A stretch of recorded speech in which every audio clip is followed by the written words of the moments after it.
लेकिन आज तक इस जमीन पर न तो शहीद के स्मारक बनी और न ही परिवार की इस मामले में कोई मदद की गई, जबकि शहीद के दोनों बेटे भी इस समय आर्मी में ही तैनात हैं। इस मामले को लेकर आज भी जिले में आयोजित चोरी चोरा महोत्सव के दौरान शहीद की पत्नी ने मुख्य अतिथि और जिले के प्रभारी मंत्री से मिलकर मदद की गुहार लगाई। हमारे जनपद के समस्त अधिकारी जो इससे जुड़े हुए हैं वो उनके हमेशा किसानों के सहयोग के लिए हर वक्त तत्पर हैं। माननीय मुख्यमंत्री जी को बहुत बहुत धन्यवाद देना चाहते हैं। पिछले वर्ष की तुलना में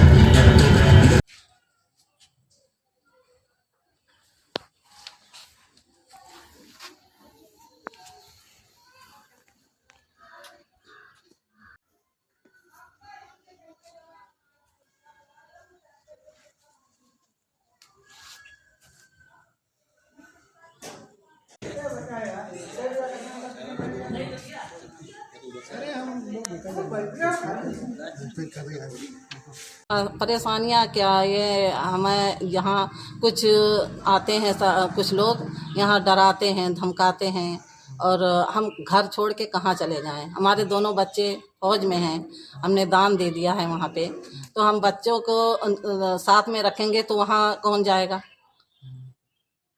बच्चे हम, ये लड़का मेरा थोड़ा अपंग है, इसको लेके मैं रहती हूँ यहाँ अकेले। तो क्या करते हैं आपके साथ वो लोग? यहाँ आके हमको डराते हैं, बोलते हैं रास्ता बंद कर देंगे, यहाँ बंद कराते हैं, उधर गाड़ियाँ भी नहीं आने देते हैं, बोलते हैं गालियाँ देते हैं, ये नाली भी नहीं होने देते हैं। अच्छा, हाँ। तो कहीं शिकायत की? बहुत जगह किया हमने। कहीं कोई हल नहीं निकला? कुछ नहीं हल निकला मेरा। अच्छा। हाँ, थाने में भी गए, वहाँ भी नहीं निकला। क्या कहते हैं? कुछ लेते ही नहीं है। एप्लीकेशन हमने दिया, कुछ नहीं लिया, बोलते नहीं कुछ। हम चाहते हैं कि हमारा सारा हल निकले। हाँ। हल में क्या क्या चाहते हैं? क्या मेरा कुछ हमको सताए नहीं और ये नाली हो जाए और कब्रिस्तान का घेराव हो जाए, ये सब हो जाए मेरा। और फौजी हूँ।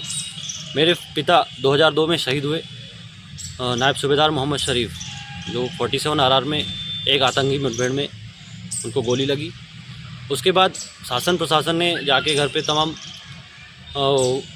वादे किए कि जो है स्मारक बनाया जाएगा और इस गेट बनाया जाएगा, शहीद द्वार बनाया जाएगा और बहुत से प्रोत्साहन दिए, लेकिन उसके ऊपर कोई भी आज तक कार्रवाई नहीं हुई और इसके खिलाफ मेरे पे दूसरा ही एक्शन लिया जा रहा है। किस तरह का? अभी उस ज़मीन पे जो ज़मीन इन्होंने किया था, DM साहब खुद गए थे, राम सजीवन साहब, वहाँ पे हुआ था कि यहाँ पे स्मारक बनेगा, उस ज़मीन पे उल्टा केस कर दिया गया है कि ये कब्ज़ा करना चाहते हैं। किसके ऊपर? जी, उस ज़मीन पे, जी मेरी मदर पे। क्या बताया जा रहा है? बताया जा रहा है कि इसके ऊपर कब्ज़ा, और उनकी रिपोर्ट आई है उप जिलाधिकारी की कि इस ज़मीन पे आसिया बेगम, मेरी माँ, इस पर कब्ज़ा करना चाहती है। और क्या क्या किस तरीके से परेशान कर रहे हैं आप लोग?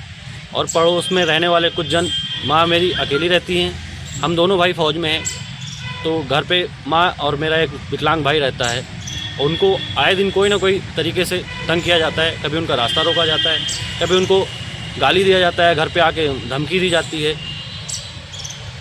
तो आप मारने की धमकी भी दी है? जी।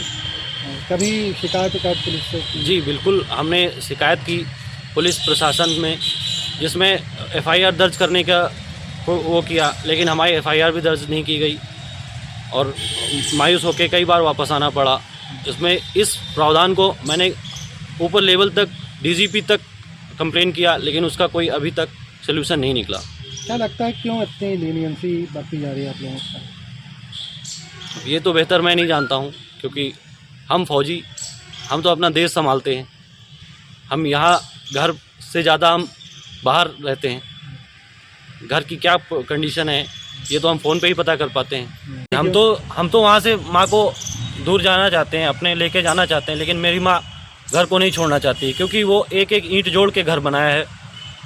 पापा भी दूर रह के ये चीज़, और यहाँ पे उन्होंने एक एक ईंट जोड़ के घर बनाया है, तो वो घर नहीं छोड़ना चाहती। बिल्कुल, जब हम घर पे मेरी माँ अकेली रहती है तो हमें यही टेंशन रहती है कि कहीं मेरे माँ के साथ कुछ गलत ना हो रहा हो। ये जो लोग तंग कर रहे हैं, ये जो लोग मेरी माँ को परेशान करते हैं आए दिन, तो वो कहीं गलत कदम ना उठा लें, क्योंकि एक बार गलत कदम उठाने के बाद फिर तो मैं अपनी माँ को ला नहीं सकता। देख भी रहे हैं, समझ भी रहे हैं। क्या आदरणीय योगी आदित्यनाथ जी की सरकार में ऐसे जितने भी भूमाफिया लोग थे, ऐसे लोगों के खिलाफ सख्त से सख्त कार्रवाई हो रही है। और जो आप संज्ञान में ला रहे हैं तो मैं आगे बात करूँगा। और ऐसे शहीदों के समाधि पर इस तरीके का जो भी इंक्रोचमेंट है वो कतई नहीं होने चाहिए। तो परिवार को मैं नमन करता हूँ और आपको भरोसा दिलाना चाहता हूँ, अगर इस तरीके की कोई कृत्य हो रहा है तो उसको हम होने नहीं देंगे। हमारी सरकार में ऐसा नहीं होता।